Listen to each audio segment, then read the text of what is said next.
Welcome everyone to BJapan85's channel. On this channel I will be breaking down every UFC event in 2021 from top to bottom. They will all be from a betting perspective.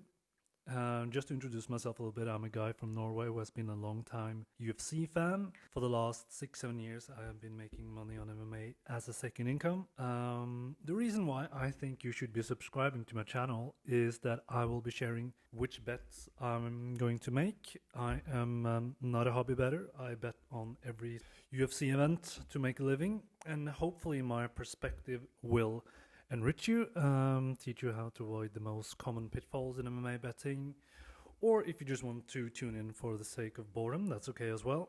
When that being said, I will not recommend anyone out there to spend money they ain't got, money they can't afford to lose, and although I do earn quite a bit of money on MMA, I am not your financial advisor. So enough with the rambling, let's break down some freaking fights.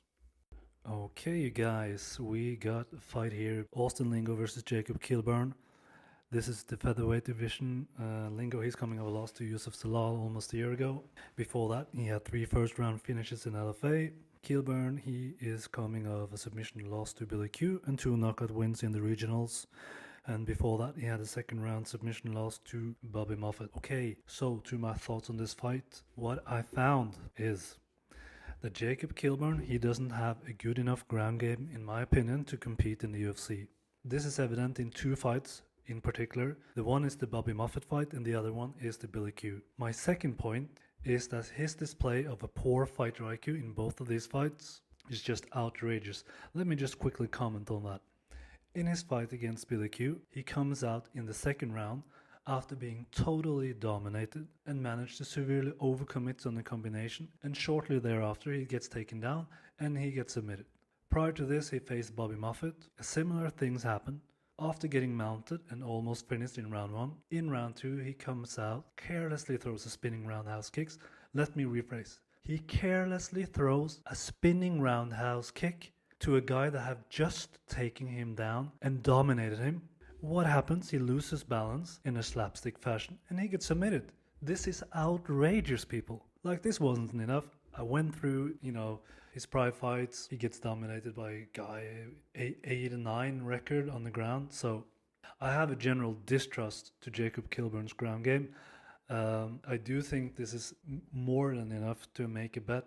So I made a bet on Austin Lingo here at minus 212, 1.5 unit. Obviously Austin Lingo needs to take these fights to the ground. I do think he will. Standing, it's not an issue still. I do still think that Austin Lingo has the striking to compete. I do think he has the overall better ground game, better overall MMA game anyway. So I don't think the bet is dead in the water, as some say, if this fight is standing. But I would really like Austin Lingo to take this fight to the ground. So my pick is going to be Austin Lingo to defeat Jacob Kilburn, maybe even by a finish. Let's get on, people, to the next fight. Okay, women's bantamweight division, we get Sarah Moras versus Vanessa Melo. Melo, she is coming into this fight with a decision loss to Carol Rosa in July. Moras, a decision loss to Eubanks in May. So to my thoughts on this fight. Fight will stay standing, primarily where I think Moras has the advantage because she is better at closing the distance. She does this by committing to her jab and her right hand. Although she's bad from a technical point of view, she's willing to step into range and throw, and sometimes that is all you need just to take the initiative. Melo, technically speaking, looking better, aesthetically, so don't make the mistake to then draw the conclusion that this will lead to her actually scoring. Both fighters pretty slow, but I think Melo is even slower than Moras. The advantage Sarah Moras has is still slight, so the value is perhaps still on Melo, but I doubt she will be able to score enough points on the feet. And if the fight goes to the ground, Moras also has the advantage there. Both fighters' get-up game is pretty bad, but Moras will be able to reverse or set up submissions, while I don't think Melo can. If Melo gets taken down, she will most likely be stuck for the rest of the round. Moras, she is coming in as a minus 200 favorite, which is an obvious pass. And plus 200 on Melo is also not interesting. So the pick is going to be Moras to win by decision or maybe by submission. But passing on this fight is a must. Alright, so welterweights here. David Zawada versus Emeev.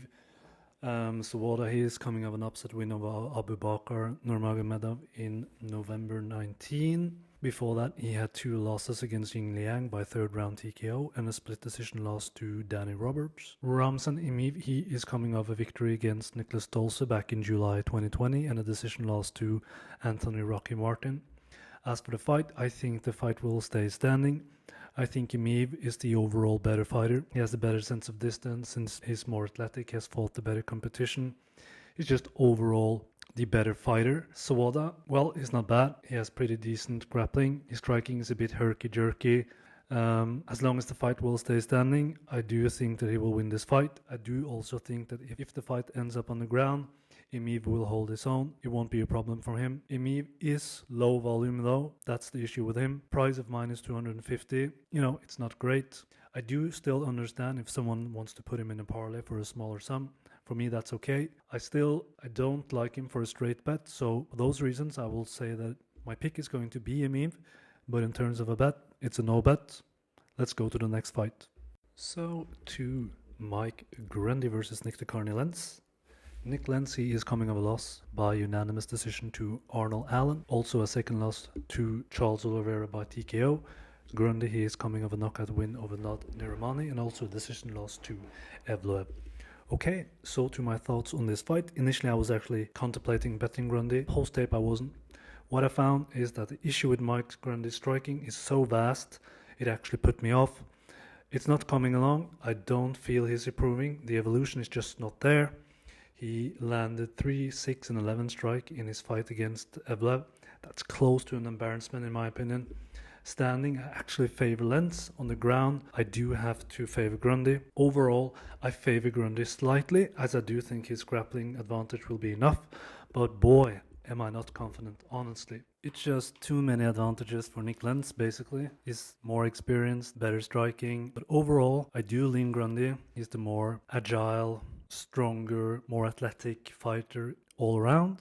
So the pick is going to be Mike Grundy to beat Nick Lentz, I say by decision. So the pick is Grundy, but it's no bet. Okay, so to a pair of heavyweights, we got a matchup between Carlos Felipe and Justin Tafa. Carlos Felipe, he is coming into this fight after a unanimous decision win over De Castro. Before that, he had a decision loss to Spivak. Tafa, he is coming into this fight after an easy knockout win over Joan Adams, and before that he had an embarrassing loss to De Castro where he got flatlined after overcommitting during a flurry. So to the betting perspective on this fight, I don't have particularly much interest in it. The reason is that we haven't really got a lot of tape on Justin Tafa beyond round 1 in the UFC, so we don't really know how he's going to look like. And we don't have any tape on him fighting someone at the level of Felipe either, so that's kind of two big issues in terms of the odds. Tafa, he is coming into this fight as a plus 170 underdog. Felipe, he is around minus 200 on most bookies. So I don't see any value in either guy here. If I have to lean or pick someone, I'll probably say Carlos Felipe because I've seen more of him and I've seen him go the full 3 rounds. But in terms of a bet, it's a no bet. So the pick is going to be Carlos Felipe, perhaps to beat Justin Tafa by decision. Let's get on to the next fight. Okay, so to a middleweight fight between Tom Breese and Omari Ahmedov. Ahmedov, he is coming into this fight after a decision loss to Weidman. Tom Breese coming into this fight with a knockout win over KB Bowler, where I actually bet him at minus 200 despite the standard opinion people had about Tom Breese. Oh, you shouldn't bet Tom Breese. He's a flake. Didn't care, I just bet him. In this fight though, the skepticism may to a larger extent be justified. I mean, Breese had this very, very poor performance against Allen. He showed that he had quit in him. So on the flip side though, the lack of confidence in the market also give rise to an opportunity to bet Tom Breese here. So that's what makes this fight a little bit difficult, I think, because I do semi-like the price of Tom Breese. I do think if the fight stays standing, I just think he can just jab and 1s and 2s Ahmedov into oblivion and win an easy decision. So it's just that I don't know what happens if it's getting taken down. So that's the big question mark. What happens? Will he just quit? So therefore it's a pass, but it's so close to being a bet. I even might change my mind, but as of now, I'm just going to say pass on Tom Breese, but I do think he will win, so I'll pick him here. I think that Tom Breese will beat Ahmedov by decision, but it's a no bet. Let's go to the next fight. Okay, so to women's bantamweight fight, we got a fight with Joselyne Edwards versus Wu Yanan after Betchkohea was removed after she contracted appendicitis. Okay, so Edwards, she will have her debut.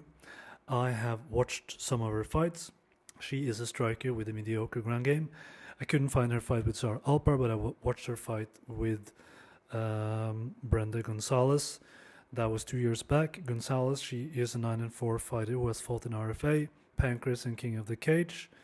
So I thought that Gonzalez was a decent lacksmith test, sort of to gauge where Edwards' level is. And while I think she's a decent striker, she got some good things about her. She's pretty long and lanky, good reach. She has a good left hook. But what I don't like with her is that I don't like her low activity level. She doesn't throw enough. She is not aggressive enough, in my opinion. She's not very explosive and athletic. I don't think she ties her combinations very well together. So I don't see any value on Edwards here at plus 130. Wu Yanan, on the other hand, she comes up from a pretty weak performance against Inoue. I think she showed a lot of bad qualities in that fight. She showed a lack of shot selection. She had troubles finding her range. She didn't really use her jab, and her accuracy was also off. I think she missed like 20 right-left hook combination. But despite this, I think she still should be favored. I do think she looks like the better grappler, the more aggressive fighter on the feet. Having mediocre performances against Inoue isn't really the same as having an acceptable performance against Brenda Gonzalez. So overall, I think I still favor Wu Yanan, but still a pass. So I don't like her line on minus 150. I definitely don't like Joselyne Edwards at plus 130. So it's going to be a pass overall. Moving on to the top of the card, we got a matchup in the middleweight division between Imavov and Felipe. Imavov, he comes in with a 9-2 record, same camp as Irogan. He made his debut in October 2020 against Jordan Williams, where he won by unanimous decision. Felipe is also 9-2, and he is coming in after 3 quick finishes of Fraga, Bestayev, and Melkoon. So to my thoughts on the fight, I think that Imavov is a great fighter. He's athletic, he has good footwork. I think he flows almost a little bit when he fights. He looks good. Decent jab, decent leg kicks, pretty good at blending both his strike with his grappling, so very little bad to say about Imavov. The only knock on him though, he is a little bit hittable, and he also seemed to throw too many single strikes. So that's my conclusion about him. Felipe's upside is he's powerful, he's athletic, 7 out of his 9 finishes has come in the first round. The issue is obviously that he fades in the later round. So if this fight goes beyond round 1, we'll have to think that Imavov will be the most likely winner. So just based on me not having too much confidence in Imavov's chin, I am going to pass this fight, but I absolutely can understand if someone wants to try betting Imavov at plus 140. I think that if you're going to bet Imavov, I think you have to do it now, because I do think that the market or the public is going to come in and make the lives a little bit closer. But I'm definitely going to pick Imavov here to win, most likely a decision or by late TKO. And we're going to stay in the middleweight division because we got a fight with Dusko Tudorovic versus Punahele Soriano. Last fight for Dusko has been a second round TKO victory over Townsend, the decision win on Dana White Contender Series, and the round TKO over Michel Pereira.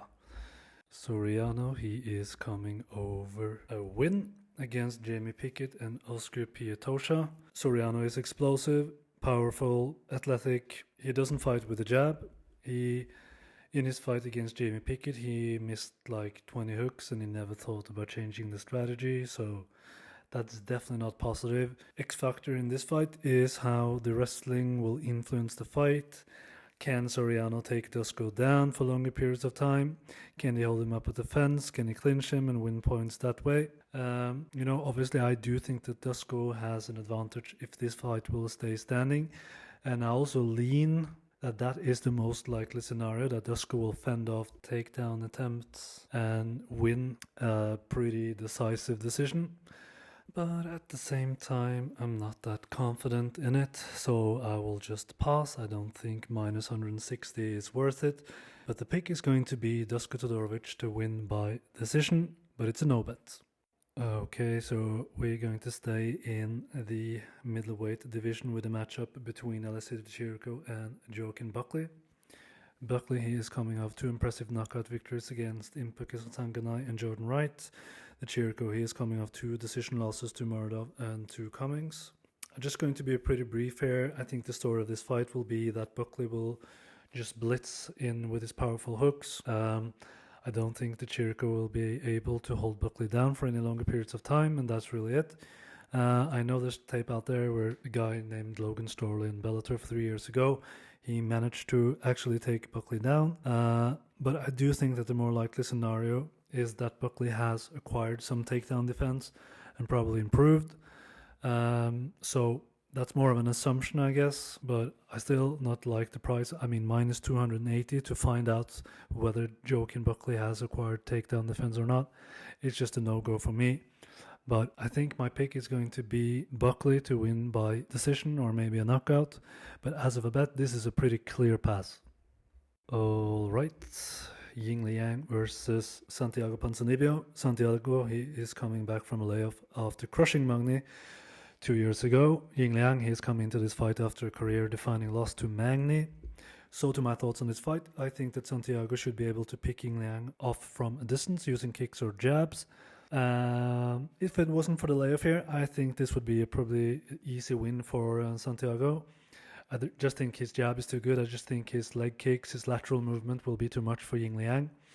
Obviously, you know, he's been through operations, 2-year layoff, COVID-19 infection. These are the circumstances that I don't really like. You know, you have to pay minus 280. So if someone is still, interested in betting Santiago, I would say wait and see how he looks at the scale and then maybe reevaluate. But this is a no bet for me. I'm still going to pick Santiago Ponzninibbio to beat Jingliang by decision, but this is a clear pass from a betting perspective. So to the co-main, Carlos Condit versus Matt Brown. Carlos Condit, he coming into this fight with a unanimous decision win over Court McGee in October. Matt Brown, he is coming into this fight with a knockout loss to Baeza in May. My thoughts on the fight. This fight will in all likelihood stay standing. This is a pretty interesting fight from a technical aspect. I paid especially attention to how Matt Brown looked like in his fight against Baeza. Some of the key words I put down were stiff, open and hittable, powerful hooks in close range, quite susceptible to leg kicks since he is very heavy on his front. Another important element is that Brown will be slower than Condit in my opinion, and he was a lot slower than Baeza, and I think that was the main reason to why he was knocked out. In addition, he doesn't really care too much about his defense. He's there to knock you out, and he is willing to bet that he will knock you out first. Extremely entertaining mindset, obviously, but I don't think it's a very good recipe to beat Condit. Condit is quite the opposite. He's defensively minded. He has very good understanding of range. In his fight against Court McGee, he played with attacks from long, medium and short range. He used leg kicks, high kicks, spinning roundhouse kick, left-right hook, jab. He's just a lot better than Matt Brown from a technical aspect. So still, I'll say that Court McGee is quite bad. Perhaps one of the worst fighters from a striking perspective signed to the UFC for a couple of months ago. I had to watch tape of McGee and Condit, and I counted all the rounds McGee had won standing up in fights where he had either won or lost, and I came to the conclusion that he had won one round. So you can question how much weight we should really put on Carlos Condit's performance. Still, when you see such a skill disparity on the feet, it's tempting to bet Condit, but at the current price, where the market has kind of steamed the line down to minus 160, I still think it's a no-bet situation. Unfortunately, pick is going to be Carlos Condit to win by decision. It's close to being a bet, but I'll say this is a no bet. Okay, main event, Maxi Baby versus Kelvin Kattar. Max Holloway, he is coming into this fight after 2 consecutive losses to Volkanovski, the last one being quite controversial. Kelvin Kattar coming into this fight with a knockout win over Jeremy Stephens and a decision win over Dan Ige. Okay. In this fight, I do think that both fighters will look to keep it standing. Holloway, arguably with a better ground game. Kattar takedown defense is borderline spectacular, I'd say. So even if Holloway tried to take this fight to the ground. I don't think he will manage to hold Kattar down. Kattar will look for his long combinations, ones and twos. Sometimes he throws in the occasional leg kicks, but primarily looks to throw the jabs and the right hand.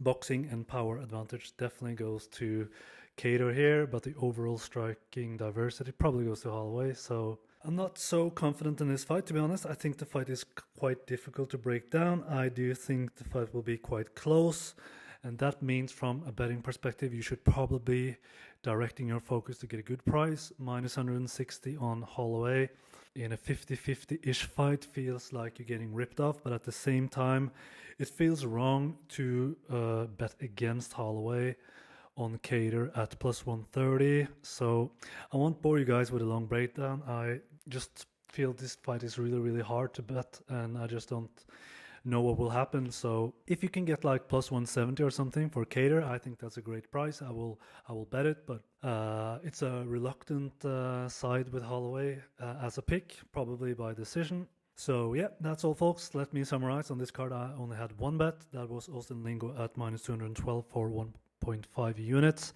I will be back next week. In the meantime, I will give you guys an update on Twitter if I have some more bets. And that's it. We out.